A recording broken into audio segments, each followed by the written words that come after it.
If the Gospels are the blockbuster origin story, then the Book of Acts is the sequel. And it is absolutely action-packed. I mean, it's got everything. Daring prison escapes, treacherous sea voyages, and just all this high-stakes drama as this radical new movement just explodes onto the world stage. But let's be real for a second. Trying to read it can feel like you're stepping right into a whirlwind. I mean, there are so many names, so many cities, all these events happening, you can totally lose the plot. So is there some kind of hidden structure to it all? A way to see the forest for the trees? Well, the answer is a big, resounding yes. You see, the author, this guy named Luke, wasn't just a historian, he was like a masterful literary architect. He didn't just write down a story, he very intentionally built a map right into the text for his audience to follow. And the thing is, once you learn to spot the markers on this map, the entire book just opens up. It's like you can suddenly see its brilliant framework and finally understand how each part connects to the whole. It's kind of like finding the original blueprint for a grand cathedral and finally getting how every single stone fits perfectly into place. So, what we're going to do is uncover that blueprint by focusing on 4 key structural signposts Luke left for us. First, there's the blueprint itself, then a series of progress reports. After that, a really cool narrative trick we'll just call instant replays. And finally, we'll get to what Luke considered the main event. Okay, let's dive right in.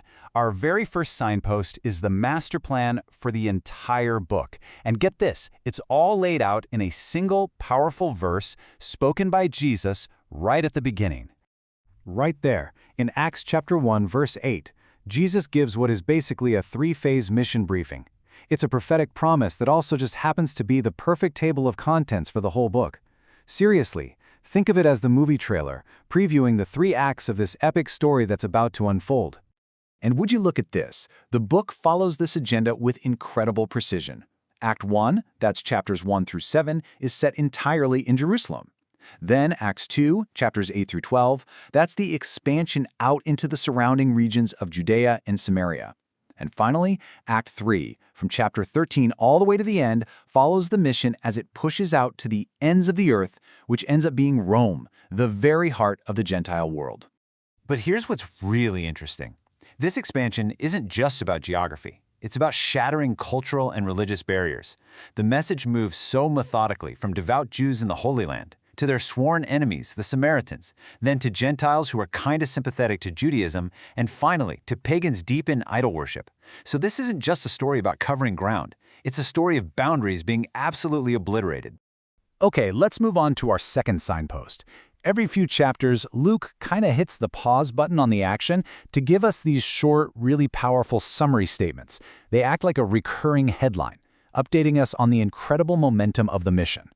So for example, after a period of really intense growth and even some internal growing pains in Jerusalem, Luke just drops in this line.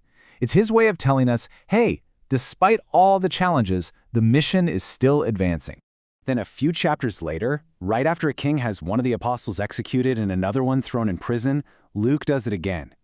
Now this isn't just lazy writing or some empty repetition. No, it's a very deliberate choice to hammer home a central theme. This message has a life of its own, and absolutely nothing can stop it. And we see it one more time after this dramatic showdown with pagan magicians in the city of Ephesus. What these progress reports really do is reveal who Luke believes is the real main character of the story. It's not Peter, it's not Paul, it's the Word itself, this living, dynamic, and totally unstoppable force.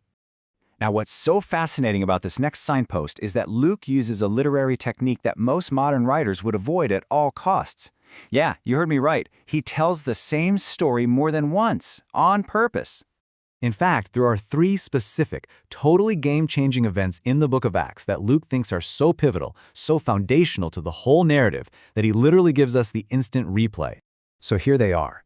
First, the coming of the Spirit at Pentecost, which basically ignites the entire mission. Second, the conversion of the Roman centurion Cornelius, which throws the door wide open to the entire non-Jewish world. And third, the stunning conversion of Saul, the church's most feared persecutor, who becomes its greatest champion.